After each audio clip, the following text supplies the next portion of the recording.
नमस्कार दोस्तों, डेट है आज की 31 जुलाई 2021 और स्वागत है आपका एडिटोरियल डिस्कशन में। आज हिंदू में देखो इंपॉर्टेंट आर्टिकल्स हैं नहीं, लेकिन इसका मतलब ये नहीं छुट्टी। 3 इश्यूज आज हम डिस्कस करेंगे डिटेल से। सबसे पहले आर्टिकल डिस्कस करेंगे हिमालयन रीजन में काफ़ी सारे लैंडस्लाइड्स और फ्लैश फ्लड्स की घटनाएं हुई हैं। क्यों एकदम से हिमालयन रीजन में इस प्रकार की घटनाएं क्यों बढ़ गई हैं? हिंदू ने यूरोप की फ्लड्स को तो डिस्कस किया, लेकिन हिमालयस में ये जो कुछ हो रहा है वो डिस्कस नहीं किया। वैसे आज आर्टिकल आया तो है हिंदू में हिमालय से संबंधित, लेकिन उसमें पॉइंट्स नहीं निकल के आते। लेकिन हिंदुस्तान टाइम्स में एक आर्टिकल आया था 3-4 दिन पहले, हिमालयस रीजन में जो फ्रेजाइल इकोलॉजी है उससे संबंधित, तो उसे हम थोड़ा और कंपाइल करके डिस्कस करेंगे। दूसरा इशू हम डिस्कस करेंगे पार्लियामेंट में डिसरप्शन से संबंधित। बार बार जो पार्लियामेंट है वो डिसरप्ट हो जाती है, अपोजिशन पार्लियामेंट को चलने नहीं देता। आखिरकार क्यों विपक्ष पार्लियामेंट को नहीं चलने देता और इससे नुकसान क्या होता है? डिटेल से इस इशू को डिस्कस करेंगे। और सबसे लास्ट में इंडिया यूएसए रिलेशंस। कल भी हमने इंडिया यूएसए रिलेशंस की बात की थी, लेकिन कुछ नए पॉइंट्स हैं। द प्रिंट का ये आर्टिकल है और पार्लियामेंट में डिसरप्शन से संबंधित आर्टिकल वो है इंडियन एक्सप्रेस का। क्वेश्चन आपको ये अटेम्प्ट करना है, Himalayas are highly prone to disasters. Discuss the causes and suggest suitable measures of mitigation. 250 words में आपको इस क्वेश्चन का आंसर देना है। डिस्कशन स्टार्ट करने से पहले देखो, अपना एक और चैनल है सुमित के नाम से, सुमित रेवरी के नाम से। वहाँ पे ये जो वीडियो है ये कुछ देर पहले पब्लिश हुई। डिजिटल फ़ोन्स के इस्तेमाल के कारण बहुत ज़्यादा हमारा टाइम वेस्ट होता है और पढ़ाई में कॉन्सेंट्रेशन नहीं बन पाती। तो उसी इशू पर ये जो बुक है डिजिटल मिनिमलिज्म, इसकी ये समरी है। कार्ल न्यूपोर्ट की ये बुक है। तो ये जो वीडियो है दूसरे चैनल पे है सुमित के नाम से, ये वीडियो आपको अच्छी लगेगी और एडिटिंग टीम ने काफ़ी मेहनत भी की है इस वीडियो में। तो आप डिस्कशन के बाद इस वीडियो को चाहो तो देख सकते हो। अभी चलिए डिस्कशन स्टार्ट करते हैं। First important article week Himalayan ecology से संबंधित है। आप जीएस पेपर 3 के इस टॉपिक से आर्टिकल को रिलेट कर सकते हो। ये वो एस्पेक्ट्स हैं जो हम शामिल करेंगे हमारी आर्टिकल के डिस्कशन में। क्या कंटेस्ट है? हाल ही में एक वीडियो वायरल हुआ। हमें देखा हिमाचल प्रदेश के किन्नौर डिस्ट्रिक्ट में बड़े बड़े पत्थर जो हैं पहाड़ से नीचे गिरने लगे। नीचे एक ब्रिज था जो बिल्कुल ताश के पत्तों की तरह ढह गया पत्थरों के गिरने की वजह से, और इस हादसे में 9 लोगों की डेथ हो गई। ये तो सिर्फ एक इंसिडेंट है। पिछले कुछ समय में बहुत सारे ऐसे इंसिडेंट्स हिमालयन रीजन में देखने को मिले हैं, उत्तराखंड में, हिमाचल प्रदेश में। जैसे देखो, उत्तराखंड में चमोली में एकदम से फ्लैश फ्लड आ गई फरवरी 2021 में, जिसमें 80 लोगों की जान चली गई। हिमाचल प्रदेश के कांगड़ा डिस्ट्रिक्ट में भी फ्लैश फ्लड देखने को मिली, जिसमें 3 लोग बह गए, काफ़ी सारी बिल्डिंग्स और व्हीकल्स बह गई। हिमाचल प्रदेश के धर्मशाला में भी कुछ इसी प्रकार का दृश्य देखने को मिला। देखो, इस प्रकार के जो हादसे हैं वो एकदम से क्यों बढ़ गए हैं हिमालयन रीजन में? इसके पीछे काफ़ी सारे रीजंस हैं। फर्स्ट पॉइंट है increased intensity and frequency of natural disasters. देखो, हिमालयास के जो पहाड़ है ना, रिलेटिवली यंग हैं, जवान हैं, स्टेबल हुए नहीं, लेकिन इंसान ने अंधाधुंध एक्टिविटीज़ स्टार्ट कर दी हिमालयास रीजन में। तो ये जो रीजन है ना, बहुत ज़्यादा अर्थक्वेक प्रोन है, इकोलॉजी काफ़ी ज़्यादा फ्रेजाइल है। थोड़ी सी ज़्यादा बारिश आती है तो लैंडस्लाइड्स स्टार्ट हो जाते हैं। और डेवलपमेंट एक्टिविटीज़ देखो इतनी ज़्यादा अंधाधुंध हुई है ना, मतलब बड़े बड़े हाइड्रो इलेक्ट्रिक पावर प्रोजेक्ट्स लगाए जा रहे हैं, बड़े बड़े स्केल पे हाईवेज का निर्माण हो रहा है। जैसे 4 धाम यात्रा के लिए एक बड़ा हाईवे बनाया जा रहा है। इवन नेशनल सिक्योरिटी के लिए भी, मतलब बॉर्डर पर जो रीजन्स हैं उनको जोड़ने के लिए बड़े स्केल पे हाईवेज का, रोड्स का निर्माण हो रहा है। डेवलपमेंट के लिए और एग्रीकल्चर के लिए जंगलों को काटा जा रहा है, पहाड़ी रीजन्स में पेड़ों को काटा जा रहा है, पोल्यूशन बढ़ रहा है। तो इन सब रीजन्स का जो असर है वो हिमालय की इकोलॉजी पर पड़ा है। ऊपर से देखो क्लाइमेट चेंज भी हो रहा है। ग्लोबल वार्मिंग के कारण अर्थ का जब एवरेज टेम्परेचर बढ़ता है तो फिर क्या होता है, हवा ज़्यादा मॉइस्चर सोख सकती है। ज़्यादा मॉइस्चर अगर हवा में होगा तो बारिश जब होगी वो भी ज़्यादा होगी ना। अब बारिश एकदम से ज़्यादा होगी तो फ्लैश फ्लड आने का जो खतरा है वो भी ज़्यादा होगा। इवन देखो टूरिज्म एक्टिविटीज़ भी अंधाधुंध चल रही हैं। आपने देखो जैसे ही जो सेकेंड वेव कम हुई, हिमाचल प्रदेश और उत्तराखंड के शहरों में कितनी ज़्यादा भीड़ देखने को मिली। इवन होटल्स भी नहीं मिल रहे थे, होटल में रूम नहीं मिल रहे थे। तो ये जो रवैया है ना इंसान का, ये बहुत ज़्यादा खतरनाक है हिमालयाज़ की इकोलॉजी के लिए। ये डेवलपमेंट तो कतई सस्टेनेबल नहीं है, ये पूरी तरह से अनसस्टेनेबल है। अगर ऐसा ही चलता रहा तो आने वाले दिनों में इस प्रकार के हादसों की जो फ्रीक्वेंसी है वो और भी ज़्यादा देखने को मिलेगी। सच्चाई कड़वी है, लेकिन हमें इसे एक्सेप्ट करके सॉल्यूशन निकालना होगा। क्या सॉल्यूशन निकल सकता है? सबसे पहले है अर्ली वार्निंग सिस्टम।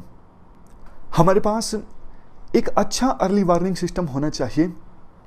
अभी वैसे देखो वेदर डिपार्टमेंट प्रिडिक्शन तो करता है, लेकिन इतना इफेक्टिव प्रिडिक्शन नहीं हो पाती। अगर इफेक्टिव वेदर प्रिडिक्शन हो तो समय रहते लोकल लोगों को सूचित किया जा सके, टूरिस्ट को समय रहते आगाह किया जा सके।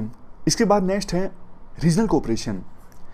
देखो जब प्रकृति ने हिमालयस का निर्माण किया तो प्रकृति ने तो सोचा नहीं कि इंसान हिमालयस रीजन को विभिन्न देश में बांट लेगा, अलग अलग टेरिटरीज में बांट लेगा, लेकिन हुआ ऐसा ही। अब हिमालयस रीजन काफ़ी सारे देशों के अंदर आता है, जैसे इंडिया, चाइना, पाकिस्तान, नेपाल, भूटान और कई सारे देशों के बीच तो ज़बरदस्त राइवलरी है, बॉर्डर डिस्प्यूट है, जैसे इंडिया चाइना। और इत्तेफाक से आज ही दोनों देशों के मिलिट्री कमांडर्स के बीच 12वें दौर की बातचीत हो गई। तो इन बॉर्डर डिस्प्यूट्स के कारण एकदम से फ्रेजाइल रीजन में बहुत ज़्यादा हलचल रहती है, उसी प्रकार का इंफ्रास्ट्रक्चर डेवलप हो रहा है।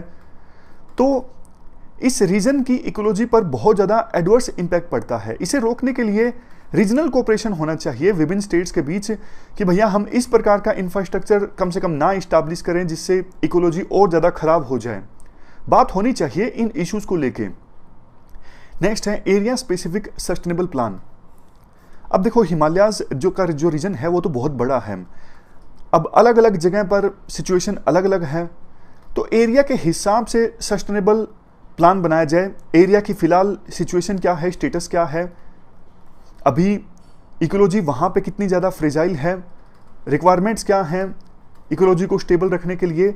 तो एरिया स्पेसिफिक सस्टेनेबल प्लान बनाने की आवश्यकता है, ना कि एक ही प्लान पूरे हिमालयाज के रीजन पर लागू हो।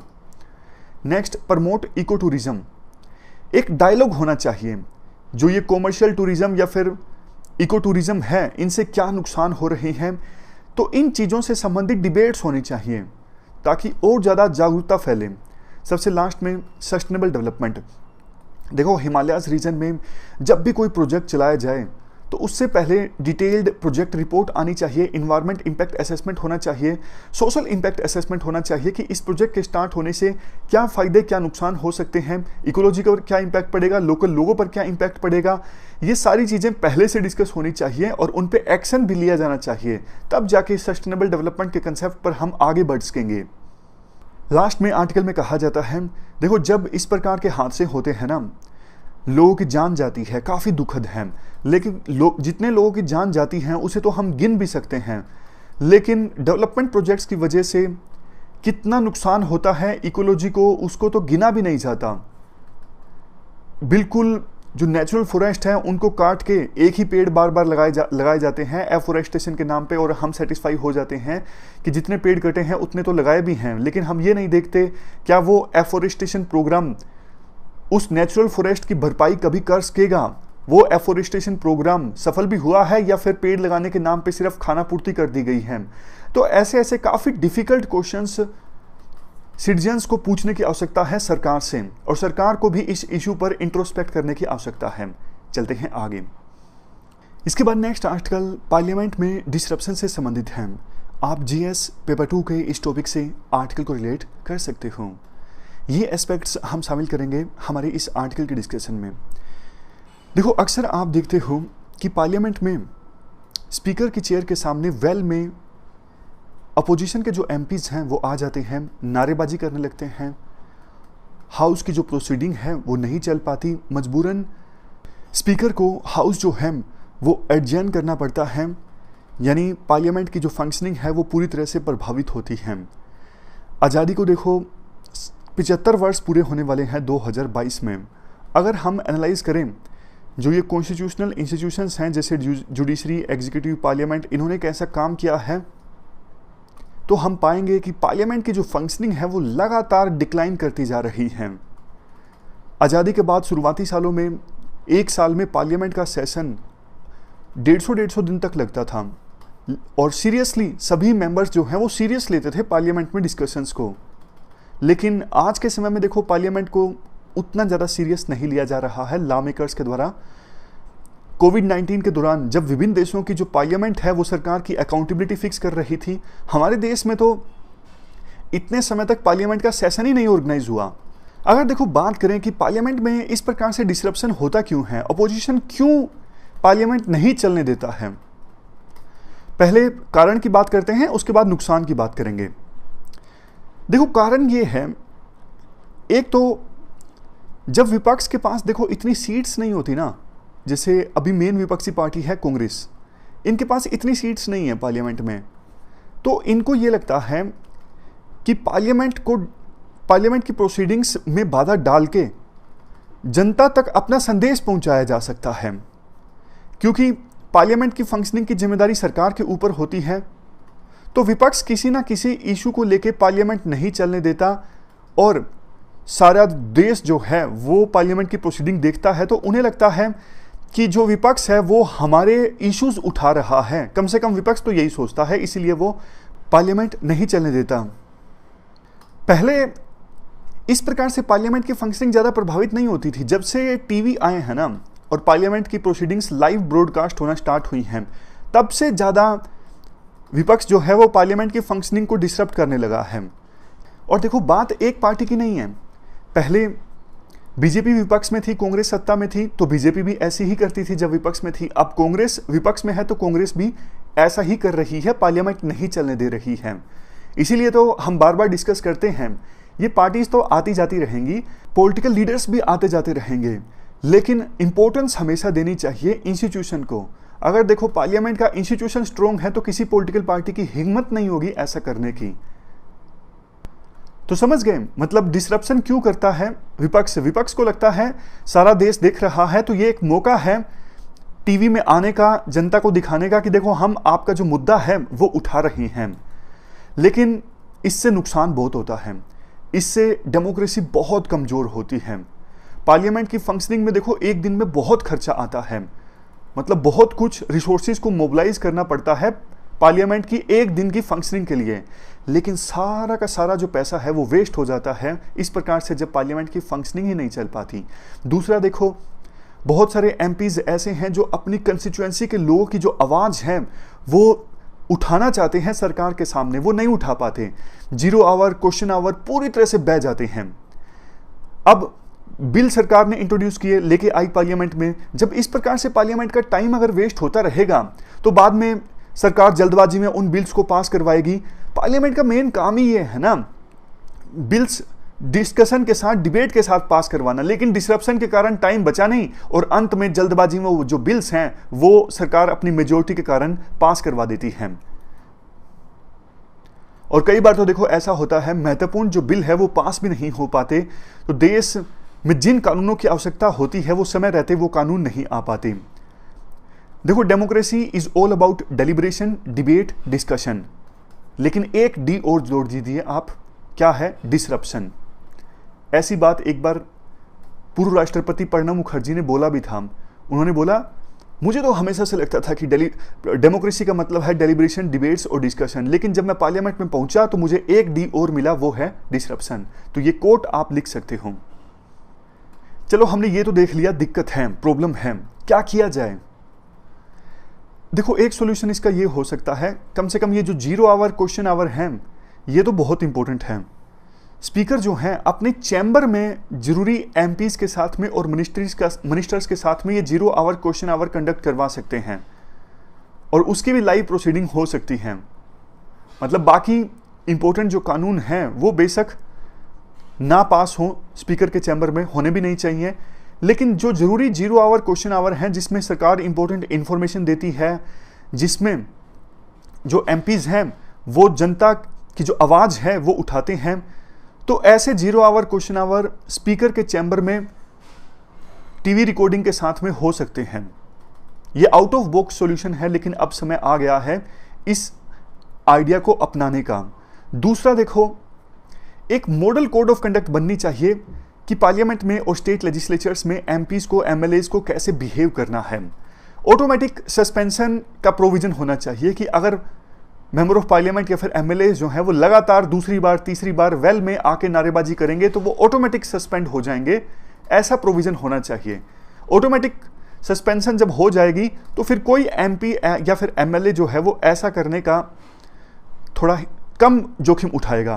क्यों, देखो अभी देखो स्पीकर अगर एमपीज या फिर एमएलएज को सस्पेंड करते हैं ना, तो फिर इस प्रकार की खबरें आती हैं, विपक्ष कहता है हमारे लोकतंत्र के लिए काला दिन, सरकार ने सभी जो विपक्षी एमपीज हैं उनको सस्पेंड करवा लिया। तो स्पीकर ऐसा करते नहीं हैं। लास्ट में एक बात ये बोली जाती है, कुछ समय पहले विधि सेंटर फॉर लीगल पॉलिसी की एक रिपोर्ट आई थी जिसमें कहा गया था कि पार्लियामेंट का जो नेचर है अब ट्रांसफॉर्म हो चुका है। शुरू में पार्लियामेंट का नेचर हुआ करता था एपेक्स लेजिस्लेटिव बॉडी, मतलब सर्वोच्च बॉडी जो कानून बनाती है हमारे देश में।